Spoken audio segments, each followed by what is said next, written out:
K4 Telugu news కి స్వాగతం. నేను సంధ్య. ముందుగా ముఖ్యాంశాలు. ఐపీఎస్ అధికారి ఆత్మహత్యపై నిష్పాక్షిక విచారణ జరపాలి, రాహుల్ డిమాండ్. గూగుల్ డేటా సెంటర్తో ఏపీకి 10,000 కోట్ల ఆదాయం, పెమ్మసాని.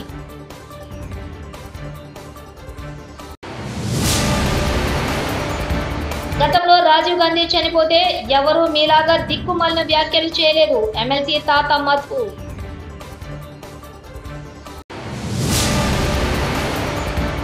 మాగంటి సునీత చనిపోయిన తన భర్తను గుర్తుకు వచ్చి ఏడుస్తుంటే యాక్షన్ అంటారా శ్రీనివాస్ గౌడ్. హర్యానా సీనియర్ ఐపీఎస్ అధికారి వై పురాణ్ కుమార్ ఆత్మహత్యకు కారకులైన వారిపై చర్యలు తీసుకోవాలని కాంగ్రెస్ సీనియర్ నేత రాహుల్ గాంధీ డిమాండ్ చేశారు. పురాణ్ కుమార్ కుటుంబ సభ్యులను రాహుల్ గాంధీ మంగళవారం నాడు ఇక్కడ కలుసుకుని వారిని ఓదార్చారు. పురాణ్ కుమార్ తన నివాసంలో తుపాకీతో కాల్చుకుని ఆత్మహత్య చేసుకున్న ఘటన తీవ్ర సంచలనమైంది. బ్యూరోక్రసీ, పోలీస్ వ్యవస్థలో కుల వివక్ష ఉందనే ఆరోపణలు మరోసారి తెరపైకి వచ్చాయి. గతంలో రాజీవ్ గాంధీ చనిపోతే ఎవరు మీలాగా దిక్కుమాలిన వ్యాఖ్యలు చేయలేదు, భర్తలు చనిపోతే మహిళలు ఏడుస్తారు కదా, అలాంటి మహిళల గురించి అంత దిగజారే విధంగా మాట్లాడతారా? పక్కన 2 మహిళలు, పీజేఆర్ కూతురు మేయర్ విజయలక్ష్మి ఉండగా డ్రామా అంటూ ఇలాంటి వ్యాఖ్యలు చేయడం సిగ్గుచేటు. బీఆర్ఎస్ ఎమ్మెల్సీ తాత మధు. భారతదేశంలో కాదు, ప్రపంచంలో ఎక్కడా కూడా ఒక భర్త చనిపోతే మహిళలు ఏడవటం అనేటువంటిది మన సంస్కృతిలో భాగంగా, మన ఎఫెక్షన్లో భాగంగా వచ్చింది. ఇంత దిగజారి నికృష్టంగా మాట్లాడినటువంటి మంత్రులు ఈ రాష్ట్రంలో ఉండటం అనేది తెలంగాణకు సిగ్గుచేటు. ఎందుకంటే వీళ్ళ స్టేట్మెంట్లు ఎందుకంటే సీనన్న చెప్పినట్టు గతంలో ఇందిరాగాంధీ గారు చనిపోయారు, రాజీవ్ గాంధీ గారు చనిపోయారు. ఎవరు కూడా ఇలాంటి దగుల్బాజీ స్టేట్మెంట్లు ఇవ్వలే. అయ్యో ఈ విధంగా చనిపోయారని బాధపడ్డారు తప్ప ఇలాంటి దిగజారిన స్టేట్మెంట్లు ఇవ్వలేదు. అది కూడా పొన్నం ప్రభాకర్ గారు 2 మహిళలను పక్కన పెట్టుకొని ఆయన స్టేట్మెంట్ ఇచ్చాడు. ఒక పక్క మేయర్ గారు ఉన్నారు, ఇంకో పక్క దివంగత పి జనార్దన్ రెడ్డి గారి కూతురున్నారు. వారిద్దరి సమక్షంలో మహిళలను కించపరిచే విధంగా స్టేట్మెంట్ ఇవ్వడం జరిగింది. అదే మాగంటి సునీత చనిపోయిన తన భర్త గుర్తుకు వచ్చి ఏడుస్తూ ఉంటే యాక్షన్ అంటారా? కమ్మ సామాజిక వర్గం మద్దతుతోనే నువ్వు మంత్రి అయ్యావు కదా. తుమ్మల నాగేశ్వరరావు మరి అదే సామాజిక వర్గానికి చెందిన ఆడబిడ్డ దుఃఖంలో ఉంటే అవమానిస్తావా? మాగంటి గోపీనాథ్ చనిపోయినప్పుడు సునీత ఎంత బాధపడిందో మీరు అనే మాటలకు అంతకంటే ఎక్కువ బాధపడుతుంది. ఆమెను అవమానించిన మంత్రులు వెంటనే సునీతకు క్షమాపణలు చెప్పాలి. బీఆర్ఎస్ మాజీ ఎమ్మెల్యే శ్రీనివాస్ గౌడ్. అసలు నువ్వు మంత్రి ఎట్లయినావు? ఆ కమ్మ సామాజిక వర్గం వాళ్ళు ఓట్లేస్తేనే మంత్రి అయినావు. ఇప్పుడు మంత్రి ఎట్లయినావు? ఆ సామాజిక వర్గ కోటలే మంత్రి అయినావు. ఖమ్మం జిల్లాలో ఖమ్మం సామాజిక వర్గం వాళ్ళు మా జాతి గురించి కొట్లాడతాడు, మా వాళ్ళకు ఆపదలో చాదుకుంటాడని చెప్పి మీకు ఆ స్థానం వచ్చింది. మరి మీ సామాజిక వర్గంలో ఒక యువకుడు చనిపోయి బై ఎలక్షన్ వచ్చింది. అది ఎక్కడన్నా కాదు, చనిపోయిన సందర్భంగా వచ్చినటువంటి బై ఎలక్షన్లో ఆ సందర్భంగా అయినటువంటి మీటింగ్ పక్కల కొడుకుంది, కూతురుంది. కాలికి దెబ్బ తగిలిన ఒక కూతురు కుంటుకుంటూ మా నాన్న ఆశయాలని మధ్యలో ఆగిపోయొద్దు, మా అమ్మ ఆశయాలను నెరవేరుస్తుందని చెప్పి ఒక బిడ్డ తిరుగుతుంది. కుడి పక్క కొడుకు, ఒక పక్క బిడ్డ తల్లిని ఓదార్స్తుంటే ఆ ఓదార్చే ఏడుపుని నువ్వు యాక్షన్ అంటే ఆమె చనిపోయినప్పుడు ఎంత బాధపడ్డదో ఇవాళ నీవు అంటే ఆమెకు అంతకన్నా బాధతో కుమిలిపోతా ఉంది. అయ్యో నా భర్త చనిపోయి నేను బాధపడితే నా ఏడుపుని కూడా యాక్షన్ అంటున్నారు వీళ్ళు, అది ఎవరో కాదు మా కులపల్లె అంటున్నారు అని చెప్పి కుంగిపోతా ఉంది ఆమె. వెంటనే క్షమాపణలు చెప్పాలి. పొన్నం ప్రభాకర్ గారు కూడా నేను అడుగుతా ఉన్నా, దయచేసి అలాంటి చనిపోయినటువంటి మీ పట్ల కూడా చాలామంది ఉన్నారు అట్లా బై ఎలక్షన్స్ వచ్చినాయి. అట్లా జనంలో వచ్చినప్పుడు మొన్ననే చనిపోయిన భర్త గుర్తొచ్చి ఏడుస్తారు. ఏడ్చింది ఓట్ల గురించా? ఇది ఆడవాళ్ళందరూ గమనించాల. విశాఖలో గూగుల్ డేటా సెంటర్ ద్వారా ఏపీ ప్రభుత్వానికి 10,000 కోట్ల ఆదాయం వచ్చే అవకాశం ఉందని కేంద్ర మంత్రి పెమ్మసాని చంద్రశేఖర్ తెలిపారు. ఇతర సంస్థలు విశాఖకు వచ్చే అవకాశం ఉందన్నారు.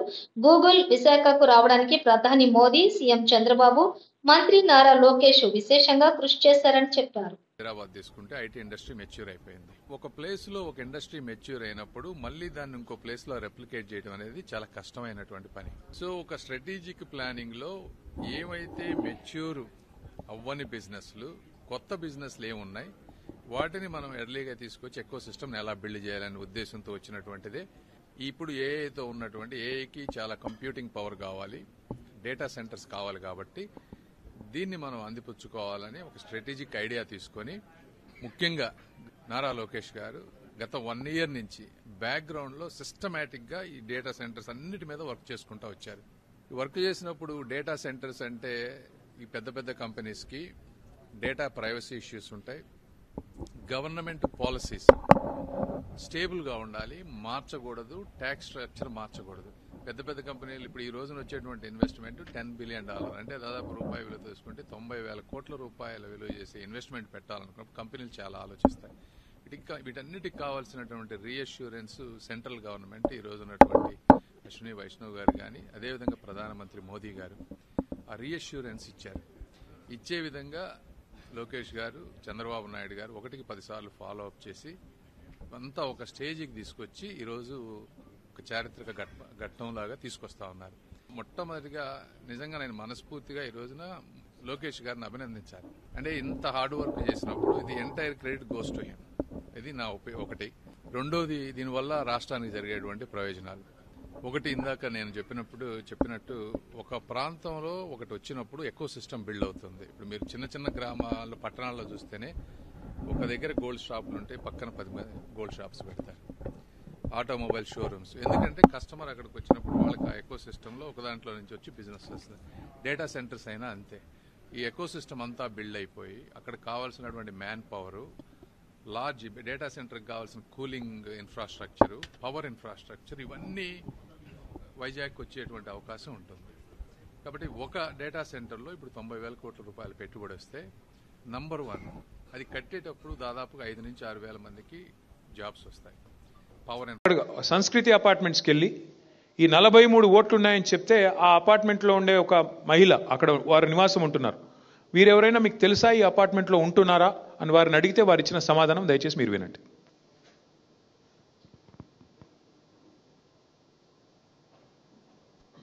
అసలు ఎవరు తెలియదండి. అసలు కంప్లీట్ గా ఎంటీ, కొత్తగా వచ్చాము అందరం కొనుక్కుని, ఇందులో ఈ అపార్ట్మెంట్ ఫ్లాట్స్ కొనుక్కుని.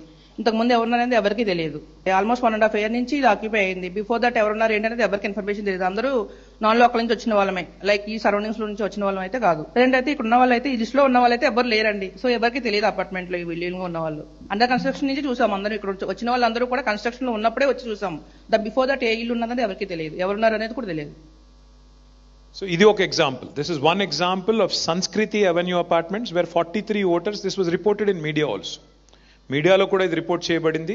43 ఓట్లు ఒక ఇంట్లో. మరి ఇప్పుడు అక్కడ రెసిడెంట్ చెప్తున్నారు ఇక్కడ ఎవరూ లేరు, అయినప్పటికీ వీళ్ళ మొహాలు ఎవరో నాకు తెలియదు, నేను ఇక్కడే ఉంటున్నా, నాకైతే తెలియదు అని వారు చెప్తున్నారు. మాకు డౌట్ వచ్చింది మరి ఇంకా ఇట్లాంటి ఎన్ని ఉన్నాయని చెప్పి. ఇంకొక చోట పోయాం, అక్కడ 21 ఓట్లు ఉన్నాయి ఒకటే ఇంట్లో ఉంటే అక్కడ పోయి చూస్తే 25 సంవత్సరాలు అయిందండి కేబుల్ ఆపరేటర్ గా నేను చేయబట్టి. ఒక్క నిమిషం, ఇది ఒక్కసారి ఆపమ్మ. ఇది బూత్ నంబర్ 125, ఒకటే ఇంట్లో 23 ఓట్లు. మాకు డౌట్ వచ్చి మళ్ళీ అక్కడ పోయాం. ఇంటి ఓనర్ పేరు నారాయణ గారు. ఆ నారాయణ గారు ఆయన చెప్పిన మాట మాకు, మా పార్టీ కార్యకర్తలకి, ఈ 23 ఓట్లలో నాకు ఏ ఒక్కటి కూడా నాకు సంబంధం లేదు, నాకు తెలియదు, వీళ్ళెవరో కూడా నాకు తెలియదు అని వారు చెప్పారు. అట్లాగే అక్కడ ఉండే కేబుల్ ఆపరేటర్ ఉన్నారు, అట్లాగే ఆ పక్కింట్లో ఉండే ఆయన ఉన్నారు. వాళ్ళిద్దరు వాయిస్ కూడా తీసుకున్నాము. వాళ్ళిద్దరు చెప్పి, ఆ కేబుల్ ఆపరేటర్ గారు చెప్పింది మొదటి నుంచి ప్లే చేయండి. ఆయన ఏరియాలో మొత్తం సంవత్సరాలు కేబుల్ ఆపరేటర్ గా నేను చేయబట్టి కేబుల్ ఆపరేటర్ గా చేస్తున్నాను. ఈ నారాయణ అనేటైనా మొన్న అంటే ఒక 15 years తర్వాత వచ్చాడు, ఇక్కడ కొనుక్కున్నాడు 60 గజాల ప్లేస్ అని. ఈయన బిల్డింగ్ పైన ఇన్ని ఓట్లు, వీళ్ళు 26 ఓట్స్ ఆయన తీశారు అంటే ఆయననే పరిశానలో ఉన్నాడు. ఇంకోటి ఆయన అడుగుతున్నాడు, అసలు నాకే తెలీదు ఈ ఓట్లు ఎట్లా వచ్చాయి. సో నారాయణ గారి ఇంట్లో ఓట్లు ఉన్నట్టు ఆయనకే తెలియదు. ఎలక్షన్ కమిషన్ మాత్రం 23 ఓట్లు ఉన్నాయని చెప్తుంది. ఆ 23 ఓట్లు ఎవరివో ఆ ఇంటి ఓనర్ కూడా తెలియదు. ఇది కేబుల్ ఆపరేటర్ గారు అక్కడ ఉన్నాయని చెప్తుంది. అది కూడా ప్లే చేయండి. ఇల్లు 80 గజాలు, ఇది G+3. నిన్న ఇదేమైందంటే లిస్ట్ తీసుకొని ఓనర్తో మాట్లాడితే ఓనర్ది ఒకటే ఓటు ఉంది, మిగతా రెంటర్స్ 2 ఉండాలి, 3 టోటల్ 3 ఓట్లు. ఈ మిగతా వాళ్ళు ఇప్పుడు చూపెట్టిన ఇల్లు ఎవరని అడిగితే ఓనర్ చెప్పి నాకు ఎవరు తెలియదు దీనిలోకి వెళ్ళి నన్ను అడిగి చెప్పింది. ఓనర్ అడిగినా మీరు గుర్తుపడతారా, మీ దగ్గర రెంట్కుంటున్నా ఉన్నారా ఇంతకుముందు తెలుసా అంటే నాకు ఈ ముఖాలు ఎవరు తెలియదు, నేను ఫస్ట్ టైమే చూస్తున్నా. నేను ఫస్ట్ టైం చూస్తున్నా, నాకు ఎవరూ తెలియదు, వీళ్ళు ఎవరు కూడా తెలియదు. ఈ ఓట్లు అసలు లేదు, సంబంధం లేదు. Not a single voter who is registered in this house in booth number 125 is known to the owner. These are pretty much fake votes, non-existent votes, complete subversion of electoral process, complete collusion at the grassroots level between BLOs and Congress party leaders. IPS అధికారి ఆత్మహత్యపై నిష్పాక్షిక విచారణ జరపాలి, Rahul demand. Google data సెంటర్తో ఏపీకి 10,000 కోట్ల ఆదాయం, పెమ్మసాని.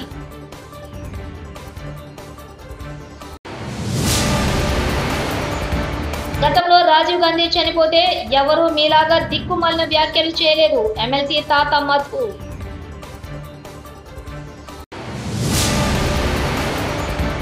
మాగంటి సునీత చనిపోయిన తన భర్తను గుర్తుకొచ్చి ఏడుస్తుంటే యాక్షన్ అంటారా శ్రీనివాస్ గౌడ్. TS4 తెలుగు న్యూస్ ఇంతటితో సమాప్తం. చూస్తూనే ఉండండి TS4 తెలుగు ఛానల్.